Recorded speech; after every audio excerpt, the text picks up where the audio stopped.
BFM Business et Tech Co présente De quoi je me mêle, François Sorel. Voilà, et pour notre deuxième partie de ce De quoi je me mêle, encore une fois, on plonge dans les télécoms avec Lionel Paris qui est avec nous. Bonjour. Salut Lionel. Bonjour François. Tout va bien? Ça va. Tu sais que je suis jamais très loin d'une box. Non, c'est vrai. Tu n'es pas loin des box, tu n'es pas loin du Wi-Fi, tu n'es pas loin des connexions satellites. C'est Monsieur Réseau de quoi je me mêle et on adore discuter avec Lionel et surtout apprécier son expertise dans ce domaine, puisque ça fait très longtemps que Plus de 25 ans. Tu bosses là-dedans.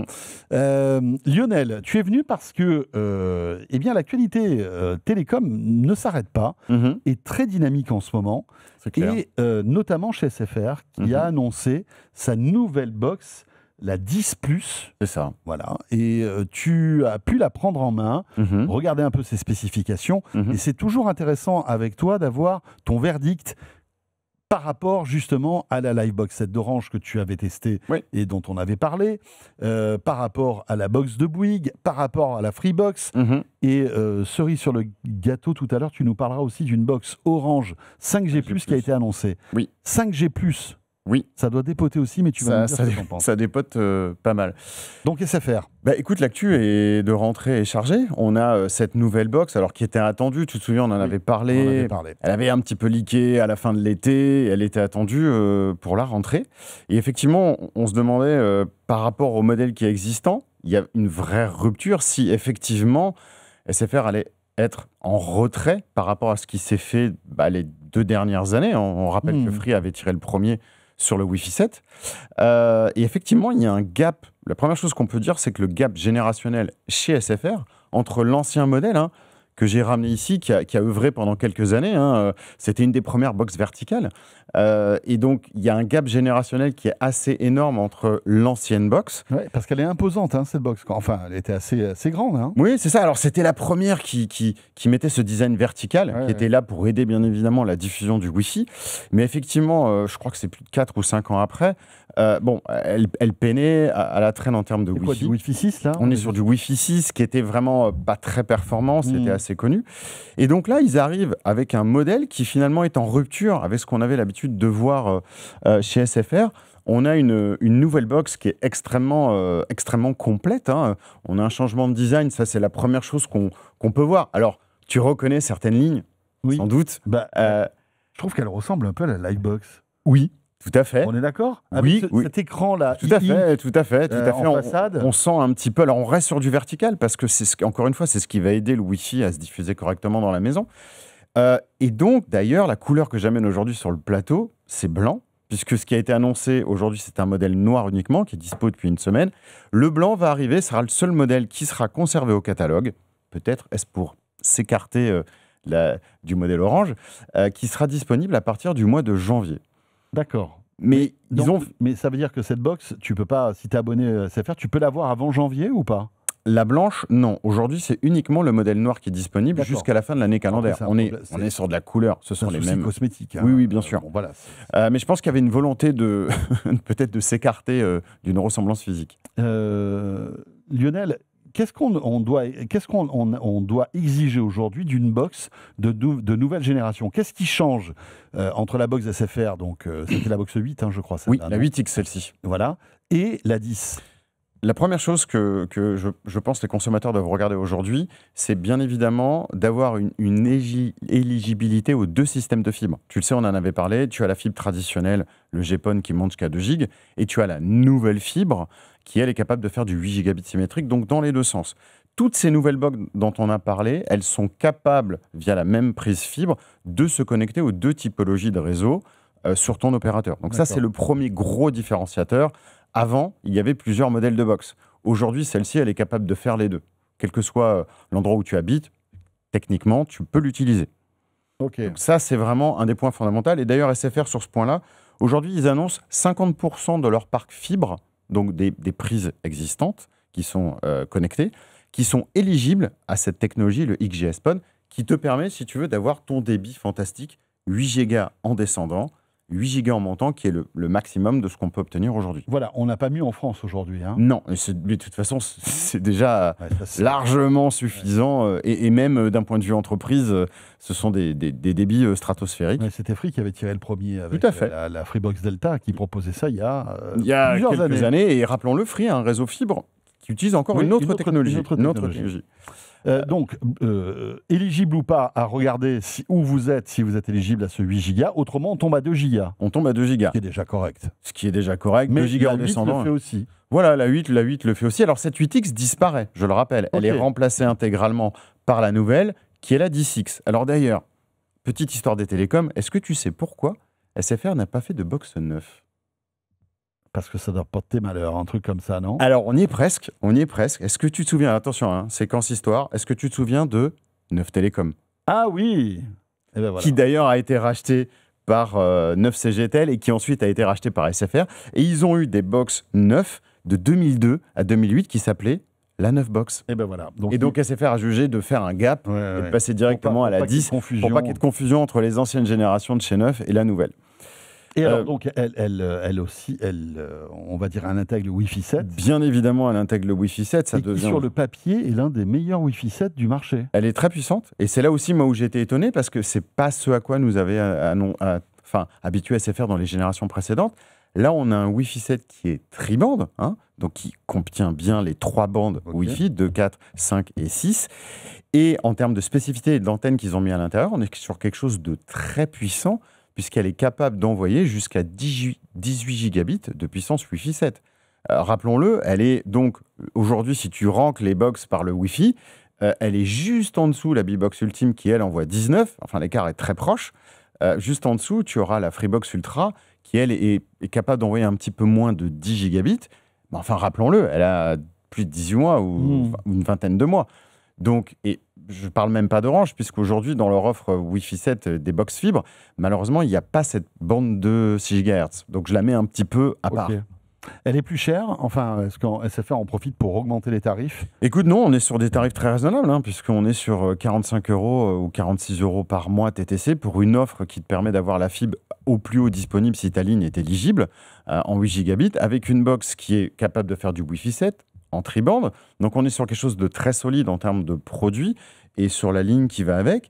Et petit bonus, ils ont même intégré la technologie Thread dans la box. Ça, c'est pour les objets connectés, la maison connectée. Tout à fait. Donc, pour ceux qui ne sont pas familiers avec ça, c'est un protocole sans fil supplémentaire qui est souvent associé à Matter, puisque Matter, lui, si tu veux, c'est un peu la langue avec laquelle parlent les objets connectés, et Thread, ça va être un petit peu le moyen de transport. Donc cette box, à terme, ou dès aujourd'hui, est capable d'interconnecter. Vous allez pouvoir enlever tous les petits ponts ou les bridges qu'on rajoute. C'est un peu le hub, quoi. C'est ça. C'est un peu le hub maison connectée. Et donc là, je me dis, est-ce qu'il va y avoir une mise à jour de l'offre maison sécurisée d'SFR qui va utiliser cette technologie pour toute la partie détecteur d'intrusion, de mouvement, etc., qui va arriver.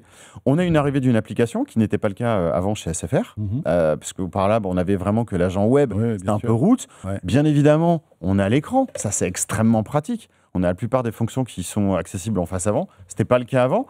Donc il y a vraiment une somme d'avance. SFR rattrape son retard, on va dire. Exactement. Les box, fibre haut de gamme. Mais sans pour autant exploser les tarifs de l'abonnement mensuel. Autre nouveauté, cette fois-ci c'est chez Orange. Oui.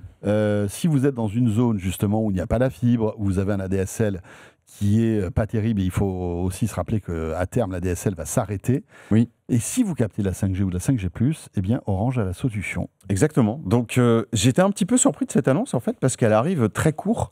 Puisque la première box 5G+, elle a été annoncée en septembre de l'année dernière. Et si tu veux, généralement, tu ne t'attends pas à avoir un refresh de gamme sur une période de 10 mois.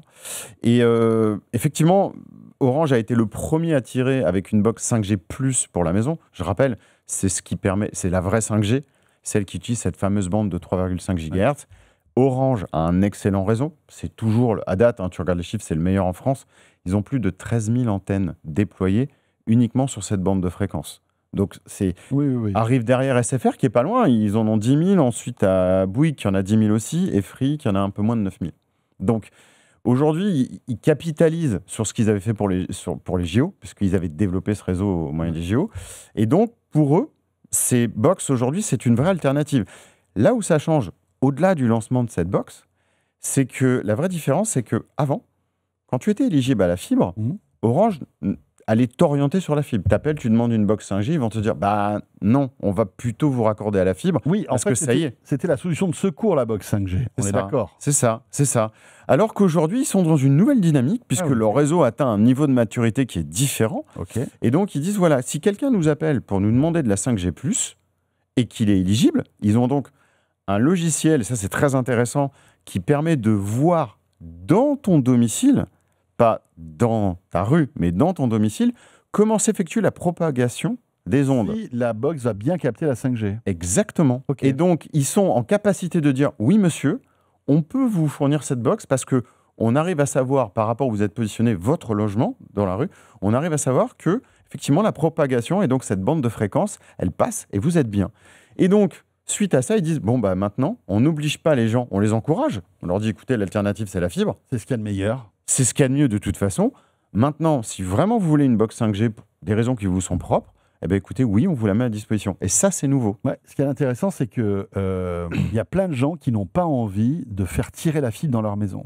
Ou qui ont des problèmes techniques. Alors voilà, il y a des problèmes techniques aussi parfois de syndic, de choses comme ça. De raccordement. Mais il y a des gens aussi, et notamment les personnes âgées, qui n'ont pas envie de voir des câbles supplémentaires rentrer dans la maison, parce que si on avait la DSL, ça passait par la prise téléphonique, etc.